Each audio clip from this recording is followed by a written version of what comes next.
अब सत्राजित बोला, संभव नहीं है महाराज, इस मणि को मैं किसी को दे नहीं सकता। लेकिन समय गतिशील होता है, धीरे धीरे समय बीतता गया।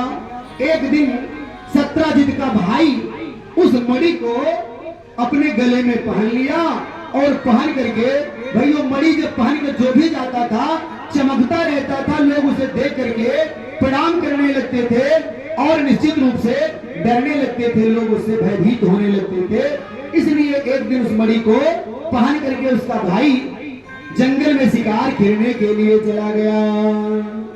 वहां जंगली जानवर शेर ने उसके भाई को मार डाला। उसका भाई वहां जंगल में मर जाता है। यहाँ भगवान श्री कृष्ण पहले ही सत्राजित से कह रहे थे इस मणि को दे दीजिए, लेकिन वह दिया नहीं था। अब उसका भाई जब लौट करके घर वापस नहीं आता है, सत्राजित सोचने लगा यह कृष्ण की ही करामात है, उन्होंने ही हमारे भाई को मार डाला है उस मणि के लालच में। ये बचपन से ही चोर है और इसको आदत आज भी नहीं गई है इसकी, और इसने ही हमारे भाई को मारा है। कई दिन बीत गया, बहुत ढूंढा, परेशान हुआ, नहीं पाया, और लगा समाज में जगह जगह यह कहने कि श्री कृष्ण ने ही हमारे भाई को मार करके वह सीमंतक मणि ले लिया है। भगवान श्री कृष्ण को लांछन लगा रहा है। भगवान श्री कृष्ण जगह जगह अपनी बुराइयां सुने। उन्होंने निश्चय किया कि यह बात ऐसे नहीं बनेगी। मैं अब कुछ प्रबुद्ध नागरिकों को लिए गांव के समाज के कि भैया ये तो बड़ी बदनामी मेरी कर रहा है, आइए देखते हैं आखिर वो मणि गई कहां गई। भाई मैंने तो लिया नहीं। हाँ महाराज आप तो नहीं लिया, सारे लोगों को विश्वास है वो आपसे दुश्मनी बस ऐसा कह रहा है क्योंकि एक बार आपने उससे चर्चा किया था। श्री कृष्ण भगवान कुछ लोगों के साथ जा करके सीमंतक मणि को ढूंढने लगे। जंगल में गए, वहां पर उन्होंने देखा कि एक शेर मरा हुआ पड़ा है और साथ ही साथ कुछ रक्त वहां गिरे हुए हैं। भगवान श्री कृष्ण ने अनुमान लगाया कि शायद यह शेर ही उसको खा ले गया, लेकिन शेर अगर खा ले गया तो शेर कैसे मर गया। रक्त को देखते हुए आगे बढ़ने लगे। आगे जाते जाते एक गुफा उनको मिली। सारे लोगों को बोले महाराज आप सारे लोग यहीं पर खड़े हो जाइए, मैं गुफा के अंदर प्रवेश करता हूँ। भगवान श्री कृष्ण गुफा के अंदर प्रवेश करने लगे। अंदर जाते हैं, देखते हैं एक दिव्य अलौकिक कन्या लड़की, युवावस्था को प्राप्त वह लड़की मणि को लेकर के उससे खेल रही है। कन्हैया देखकर बोले ऐ सुंदरी इस मणि को मुझे दे दे। उस लड़की का पति वही पिताजी बगल में वही अपना काम कर रहे थे, भगवान भजन कर रहे थे। उस लड़की के पिता साक्षात जामवंत जी महाराज थे। जामवंत की पुत्री वह जामवंती थी। जामवंती मणि से खेल रही थी। जब मणि को देने की बात कहने लगे कन्हैया, जामवंत बोले भैया तुम कौन हो, कहां से आ गए हो? सबसे पहले तो तुम मुझसे युद्ध करो। मेरी बिटिया रानी से तुम्हारे बोलने की हिम्मत कैसे हुई? जब मैं पिता होकर के यहाँ पर उपस्थित हूँ तुझे मुझसे बातें करने चाहिए, फिर मेरी पुत्री के पास क्यों तो चले गए? सबसे पहले मुझे युद्ध में हराओ, फिर सीमंतक मणि ले करके जाओ। कन्हैया बहुत समझाए नहीं माने और जामवंत तथा भगवान श्री कृष्ण में बड़ा भारी युद्ध हुआ। 28 दिनों तक युद्ध चला है। जामवंत के शरीर की एक एक हड्डियां, एक एक गांठ टूट गई। महाराज जामवंत जान गए कि साक्षात यह नारायण जी हैं। तत्पश्चात वह जामवंत जी भगवान नारायण के पैरों में गिर जाते हैं। महाराज मैं आपको जान गया, आपको मैं पहचान गया। जाने त्वां सर्वभूतानां कहो बोला विष्णु पुराण पुरुषम प्रभो विष्णु मधेश्वरा। कहने लगे ए प्रभु आप श्री कृष्ण के रूप में अवतार लिए हैं। तब श्री कृष्ण बोले मुझे इस मणि को चुराने की कलंक मुझे लगा हुआ है। ऐ जामुन तो इस मणि को मुझे दे दो, क्योंकि समाज में बड़ी बुराई हो रही है। मैं इस मणि को लूंगा नहीं, लेकिन मेरे ऊपर कलंक लगा हुआ है, इसलिए ले जा करके मैं इसे सत्राजित को दे देना चाहता हूँ। जामवंत बोले महाराज यह मणि ही नहीं, इस मणि के को खेलने वाली मेरी पुत्री को भी आप लेके जाइए, क्योंकि आपसे सुंदर और श्रेष्ठ वर मुझे नहीं मिल सकता। नारायण बोले जामवंत जैसे आपकी इच्छा, और जामवंती को साथ ले करके और यह मणि भी सीमंतक मणि को लेकर के कन्हैया बाहर आए। आकर के वह सीमंतक मणि को सत्राजित महाराज को दे देते हैं। सत्राजित जब वह मणि प्राप्त कर लिया, पा गया, अब समाज में लोग उसको थू थू करने लगे कि भगवान श्री कृष्ण को तूने चोरी लगाया, कलंक लगाया, तेरा कहीं नरक में ठिकाना नहीं होगा। देख भगवान नारायण की कृपा से ही आज तेरी मणि तेरे पास आ गई। अब वह लज्जित सा हो गया। लज्जित हो करके बोला महाराज अब मणि मुझे नहीं चाहिए, यह मणि आप ही रख लीजिए महाराज। भगवान बोले मणि मुझे नहीं चाहिए, मैं तो सीधा साधा अपना जीवन यापन करना चाहता हूँ, मुझे बहुत धन दौलत की लालच लोभ नहीं है, यह मणि आप ही रखिए। लेकिन सत्राजित बोला महाराज अब मणि मैं नहीं ले सकता हूँ, इस मणि को आप ही ग्रहण करिए, और साथ ही साथ मेरी पुत्री सत्यभामा है, इस सत्यभामा को भी आप ही स्वीकार करिए। बोलिए वृंदावन बिहारी लाल के। इस प्रकार से कन्हैया का यह तीसरा विवाह हुआ। पहला विवाह किसके साथ? रुक्मिणी के साथ। दूसरा विवाह किसके साथ हुआ? जामवंत की पुत्री जामवंती के साथ हुआ। तीसरा विवाह किसके साथ हुआ? सत्राजित की पुत्री सत्यभामा के साथ हुआ। कह रहे महाराज, राजा परीक्षित कहने लगे महाराज क्या और भी विवाह उनके जो हुए थे उसके बारे में भी थोड़ा सा विस्तार से बताएंगे? सुखदेव महाराज कहने लगे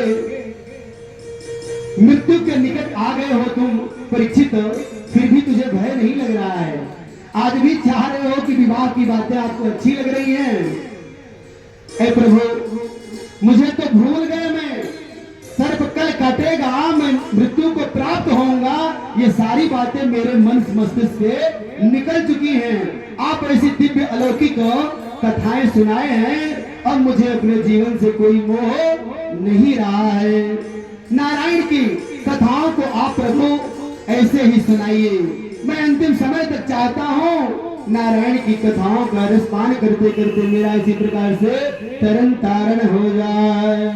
श्री सुखदेव जी महाराज कहने लगे अच्छा तो सुनो, एक दिवस की बात है, भगवान श्री कृष्ण अर्जुन से बोले चलो यमुना पार चलकर कहीं हम लोग घूम आते हैं।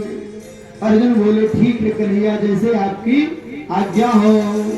अब अर्जुन कन्हैया के साथ यमुना के पार टहलने घूमने चले जाते हैं। वहां पर यमुना के तट पर बैठी एक कन्या तपस्या कर रही थी। भगवान श्री कृष्ण अर्जुन देख रहे हैं इस निरावान स्थान पर यह सुंदरी कौन है और क्यों यहाँ अकेले बैठी है, किसका ध्यान लगाए हैं? भगवान श्री कृष्ण अर्जुन से कहते हैं अर्जुन तनिक पता लगाओ यह कौन सी कन्या है, कहाँ से है, किस राजा की लड़की है, कहीं किसी दुख या परेशानी में तो नहीं है? अर्जुन बोले महाराज ठीक है। अर्जुन चले जाते हैं, जा करके उस कन्या से पूछते हैं तुम कौन हो? ऐ सुंदरी तुम कौन हो? क्यों यहाँ पर आई हो? क्या कर रही हो? कहने लगी वह कन्या, मैं महाराज सविता की पुत्री हूँ। किसकी पुत्री हूँ? सविता की पुत्री हूँ। मेरा नाम कालिंदी है। बोली मेरा नाम कालिंदी है और मैं यहाँ द्वारिकाधीश को पति के रूप में पाने के लिए ही प्रार्थना कर रही हूँ, तपस्या कर रही हूँ। ऐसी बात है? जी भैया यही बात है, इसीलिए मैं यहाँ पर तपस्या कर रही हूँ। अर्जुन आकर के कन्हैया को सारी बात यथावत बता दिए। कन्हैया बोले तो भैया जब मेरे को ही पाने के लिए वह भगवान की तपस्या कर रही है तो चलिए हम चल करके उससे बातें करते हैं। भगवान नारायण श्री कृष्ण भगवान द्वारिकाधीश जाते हैं, कालिंदी से मिलते हैं और कालिंदी को भी अपने पत्नी के रूप में स्वीकार करते हैं। अर्जुन मौके पर रह करके वहां पाणी ग्रहण संस्कार करवा देते हैं। वृंदावन बिहारी लाल के। इस प्रकार से भगवान श्री कृष्ण का 4 विवाह हुआ। इनका क्या नाम था? चौथे विवाह की पत्नी जो थी इनकी कालिंदी था। कालिंदी के पिता का क्या नाम था? सविता था। सविता के पुत्री थे। अरे महाराज 5वें विवाह का भी थोड़ा सा जिक्र कर दीजिए। अच्छा ठीक है। करे उज्जैन देश के राजा अवंती नरेश के राजा थे, अवंती देश के, और विंद और अरविंद उनकी बहन का नाम मित्र वृंदा था। उज्जैन देश के राजा कौन से थे? विंद और अरविंद। उनकी बहन का नाम वृंदा था। क्या नाम था? वृंदा था। उनके भाइयों ने उनका विवाह दुर्योधन से करने का निर्णय ले लिया था। जबकि वृंदा भगवान श्री कृष्ण को अपना पति मान चुकी थी, वह सदैव नारायण का ही माला जपती थी, नारायण के नाम का, कि मेरा विवाह होगा तो कन्हैया से ही होगा। जब भगवान इस बात को जान पाते हैं फिर श्री कृष्ण भगवान मित्र वृंदा का हरण करके द्वारिका लेकर चले आते हैं। इस प्रकार से कन्हैया का 5वां विवाह वृंदा के साथ हो गया। अच्छा महाराज 6वां विवाह करे। एक थे महाराजा नरेश, कौशल नरेश नग्नजित थे, जिनकी बेटी का नाम सत्या देवी था। सत्या देवी से इनका 6वां विवाह हुआ। महाराज क्यों हुआ, कैसे हुआ, थोड़ा सा बता दीजिए। अच्छा तेरे राजा ने ऐसा एक शर्त रखा था अपने नगर में कि जो इन 7 बैलों को, बहुत ही बिगड़े दुष्ट बैल थे, 7 बैलों को जो लगातार एक बार में नाथ देगा, मैं अपनी पुत्री का विवाह उसी से कर दूंगा। सारे लोग प्रयास करके थक गए, लेकिन उन 7 बैलों को कौन कहे, एक बैल को भी कोई नाथ नहीं पाया। भगवान नारायण वहां पहुंचे और 7 बैलों को एक साथ नाथ दिया। इस प्रकार से सत्या के देवी के साथ इनका विवाह हो गया। अच्छा महाराज, और अन्य विवाह 7वां विवाह किसके साथ हुआ? वसुदेव की छोटी बहन श्रुतकीर्ति थी। वसुदेव महाराज की छोटी बहन श्रुतकीर्ति थी, जो कृष्ण भगवान की बुआ लगती थी। अपनी बेटी भद्रा देवी का विवाह कन्हैया से करने का संकल्प कर चुकी थी और इस प्रकार से अपनी बेटी भद्रा देवी का विवाह कन्हैया से करवा दे। 8वां विवाह महाराज थोड़ा थोड़ा बता दीजिए, बड़ा अच्छा लग रहा है। ये सारी बातें मैं नहीं जानता था महाराज, और जिस कन्हैया ने गर्भ में मेरी रक्षा किया था, आज उनके विवाह की कथा सुन करके मन बड़ा पुलकित हो रहा है महाराज। अच्छा ठीक है परीक्षित, तुम्हारा बहुत मन कर रहा है, 8वां विवाह भी मैं बताता हूँ।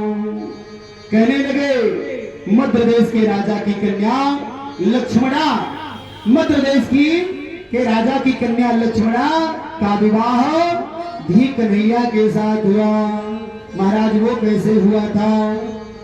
करे वहां पर एक मछली को जैसे अर्जुन का विवाह हुआ था, उसी प्रकार से जैसे वहां का राजा मछली को निशाना लगा करके बेचने की बात रखी थी, भगवान श्री कृष्ण मछली के आंख में निशाना नीचे परछाई दे करके लगा दिए थे।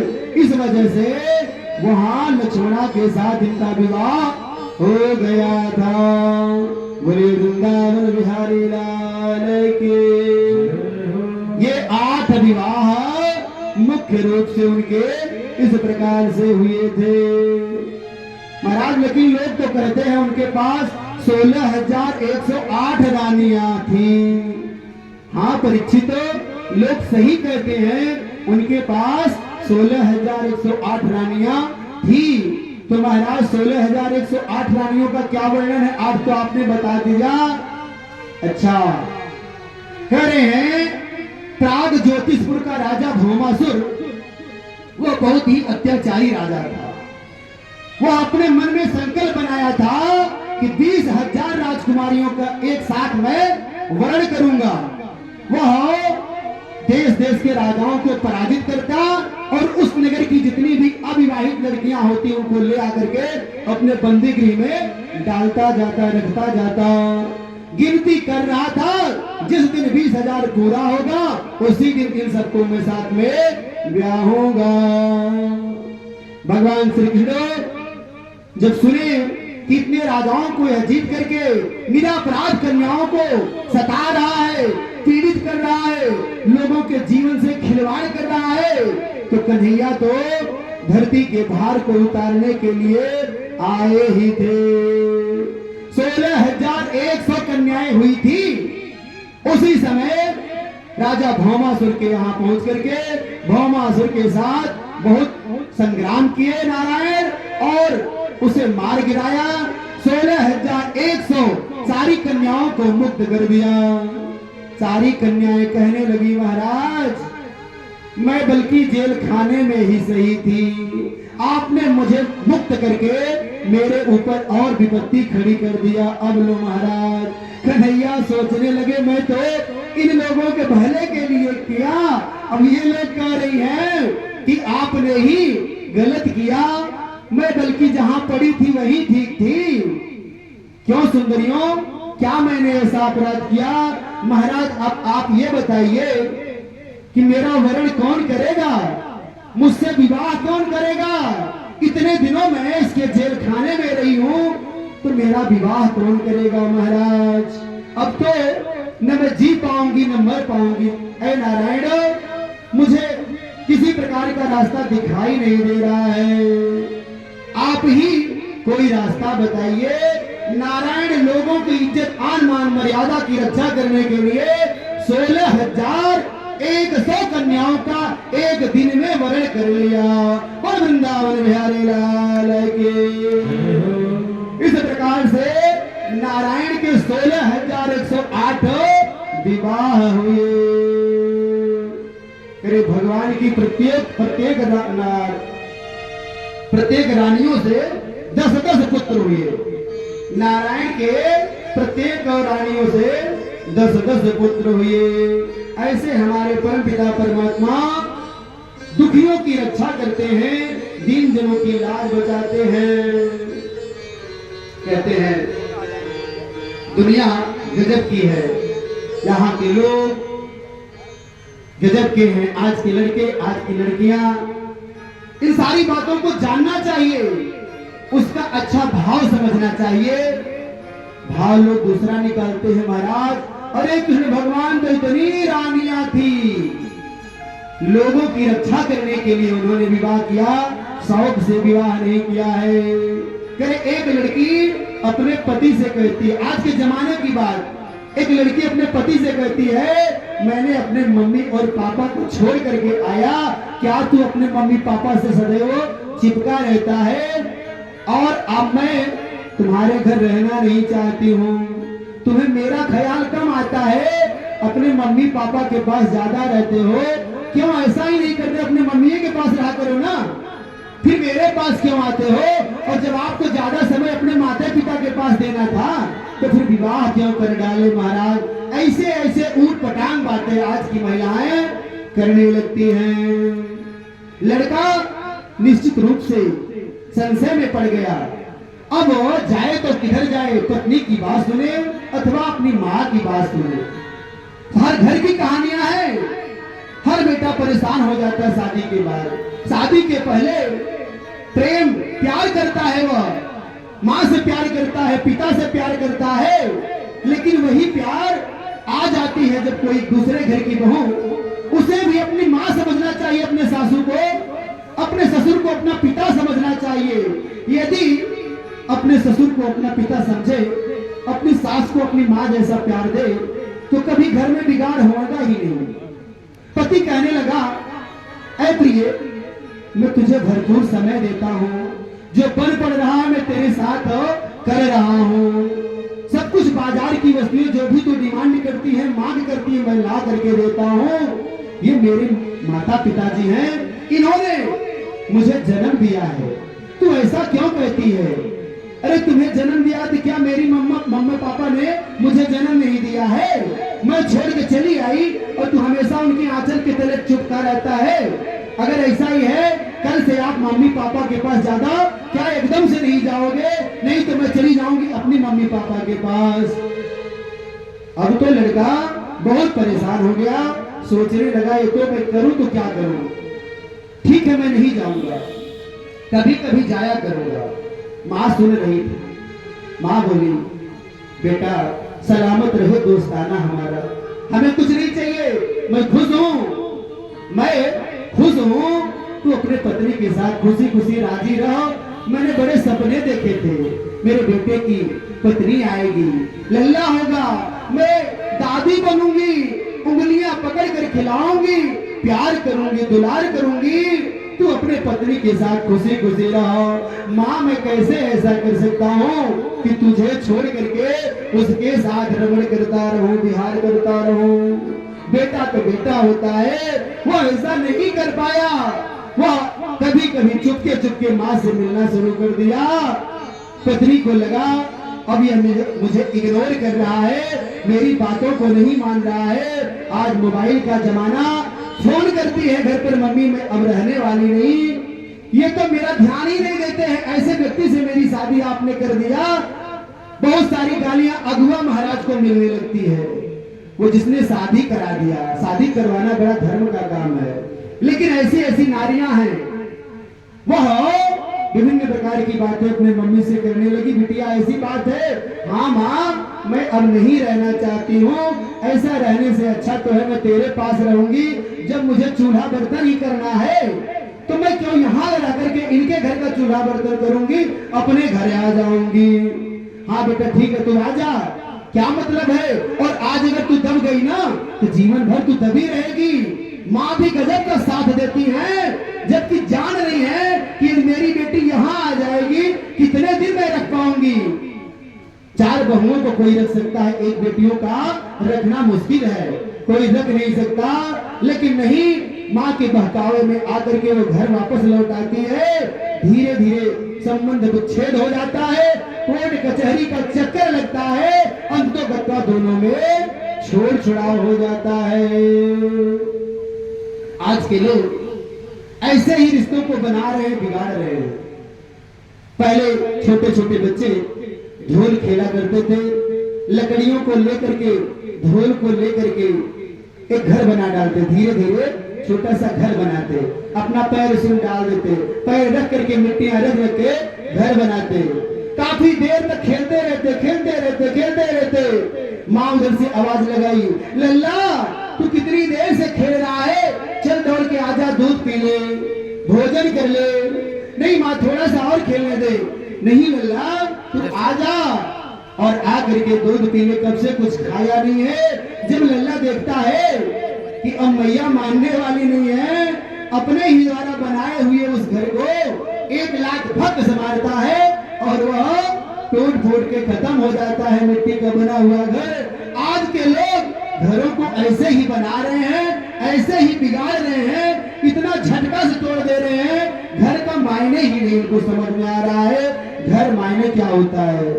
जीवन में सब कुछ करिए, लेकिन परिवार के साथ मिलजुल करके हर व्यक्ति को रहना चाहिए। यदि परिवार में मिलजुल करके नहीं रहेंगे तो बाहर वाले क्या कर लेंगे? बाहर वाले चाय के चौराहे में बैठ के चाय पीजिए, 4 लोगों को पिलाइए, वाह भाई वाह आप तो बहुत अच्छे हैं पंडित जी, मिश्रा जी, बाबू साहब, जो भी हैं। लोग तब तक ही साथ देते हैं जब तक रुपया पैसा साथ रहता है, लेकिन अपना परिवार सदैव साथ देता है। हर विपत्ति में, आपत्ति में सबसे पहले परिवार ही खड़ा होता है। हम लोग अपने जीवन काल में जब पढ़ाई किया करते थे, स्काउटिंग रोवर रेंजर की ट्रेनिंग मैंने लिया, वहां हम लोगों को सिखाया जाता था। दिन भर में शाम को हम लोग बैठते थे, 1 घंटे की धर्म सभा होती थी। धर्म सभा में होता क्या था? ये सभा ही धर्म की सभा थी, झूठ किसी को नहीं बोलना है। दिन भर जो आप लोगों ने सीखा, जो बुरा लगा या यहाँ पर जो भी बुराइयां आपको दिखी, निश्चिंत रूप से आप बता दीजिएगा।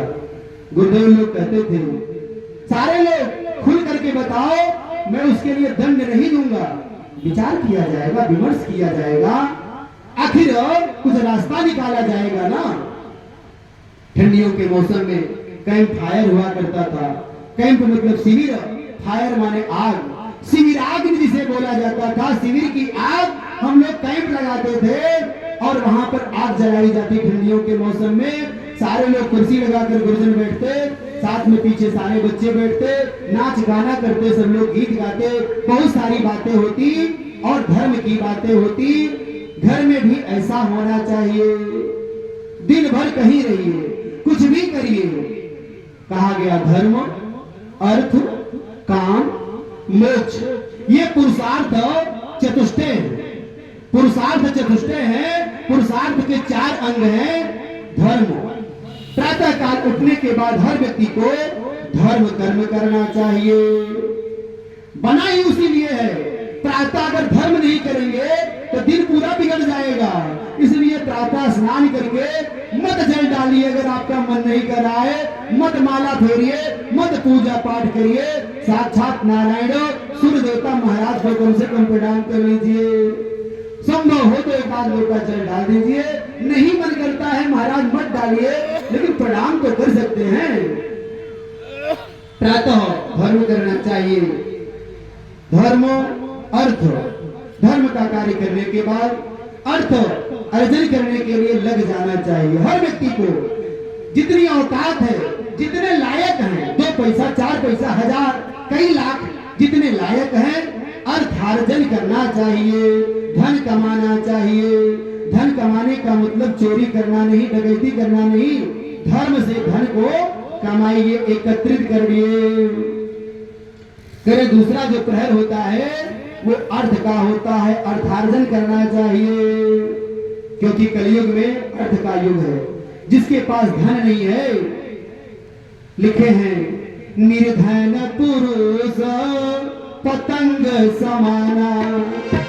जो निर्धन पुरुष है वो पतंगे के समान है, वो जल जाते हैं, राख हो जाते हैं, कोई पूछने वाला उनको नहीं है। इसलिए धन कमाना मुख्य है, कमाइए, लेकिन रास्ता अच्छा होना चाहिए। धर्म के द्वारा धन को कमाइए, अस्थाई रहेगा। हो सकता है समय लगेगा कमाने में, इकट्ठा करने में, लेकिन अस्थाई धन होगा। तेरे धर्म, अर्थ, काम। तीसरी बेला जो होती है वो काम की होती है। काम क्रीड़ा, आमोद प्रमोद करिए, अपने घर परिवार के साथ खुल करके बातें करिए। यदि अपने घर वालों के साथ अपने मन की हरास नहीं निकालेंगे भैया, तो बाहर गणास बन के निकलेगी।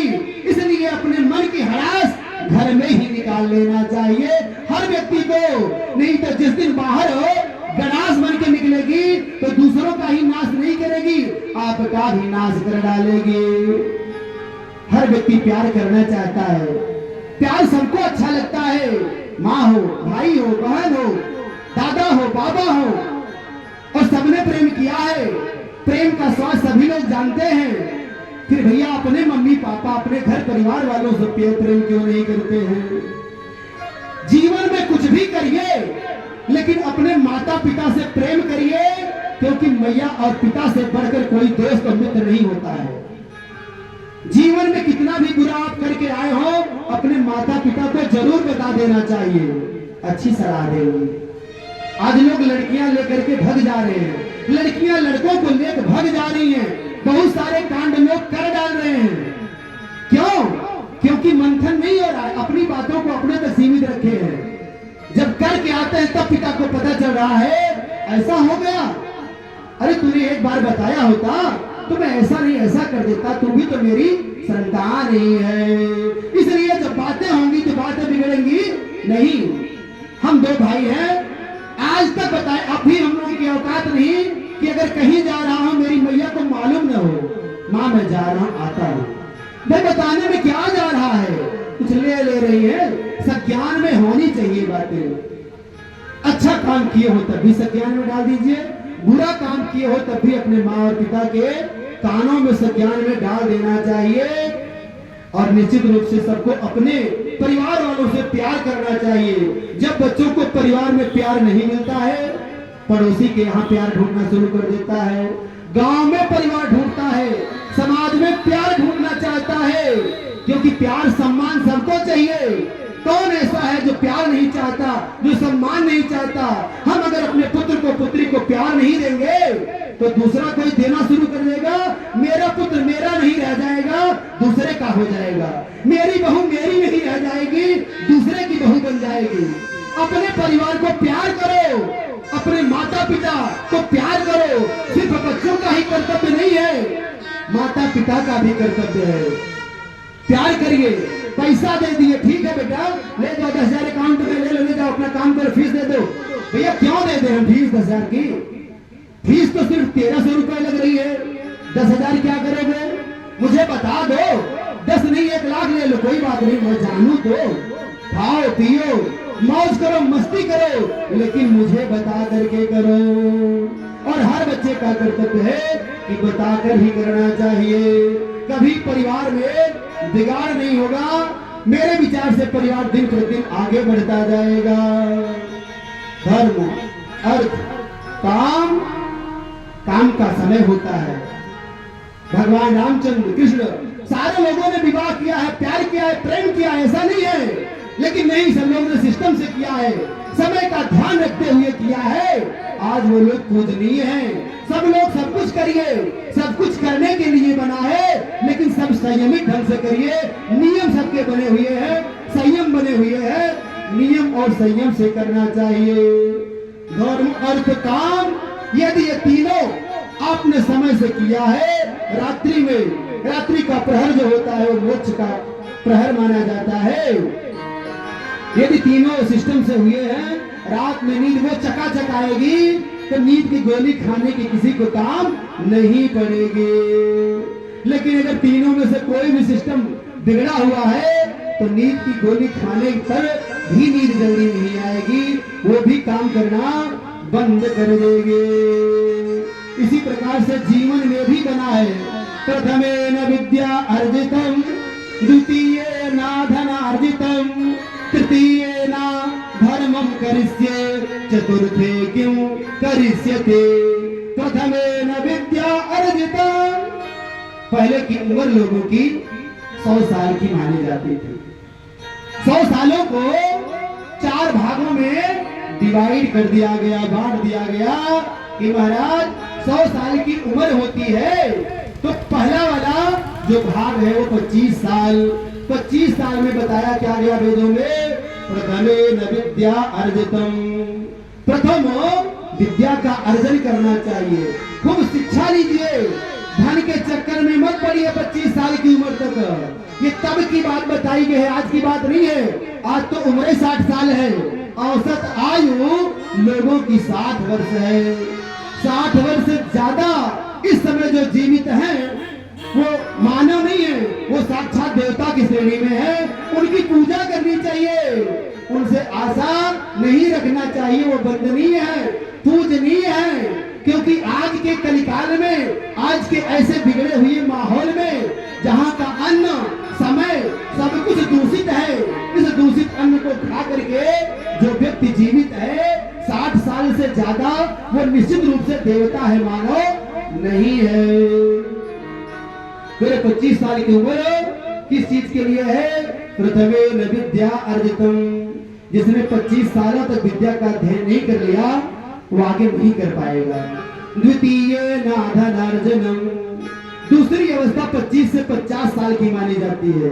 आज मेरी उम्र है, खूब पैसा कमा सकता हूँ और इस उम्र को और जगहों पर भी बर्बाद कर सकता हूँ। 50 साल के बाद जब बच्चे बेटियां बेटे खड़े हो जाएंगे, डिमांड करेंगे, तो मुंह से आवाज नहीं आएगी। महाराज, पढ़ाई लिखाई सिर्फ नौकरी के लिए नहीं किया जाता है। एक लोग ऐसे कहने लगे, महाराज वो तो बहुत पढ़े लिखे हमारे पति हैं, लेकिन क्या किए? कुछ नहीं किए। जीवन जीना सीखना ही पढ़ाई है।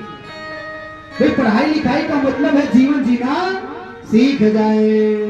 प्रथमे न विद्या अर्जितम, द्वितीय न धनार्जनम, तृतीय न धर्मम करिष्ये। तीसरी उम्र 50 से 75 साल की उम्र बताई गई, धर्म कर्म करने की है। जितना भी कर सको धर्म कर्म करना चाहिए। चतुर्थे किम करिष्यते। 75 साल तक जो नहीं कुछ कर लिया, 75 से 100 साल वाले में क्या करेगा? करें इस प्रकार से सबको अपने जीवन में निश्चित रूप से धर्म कर्म करना चाहिए। जो धर्म कर्म नहीं करेगा वह अंतकाल पछताएगा, जब प्राण जाएगा छोड़। राम नाम के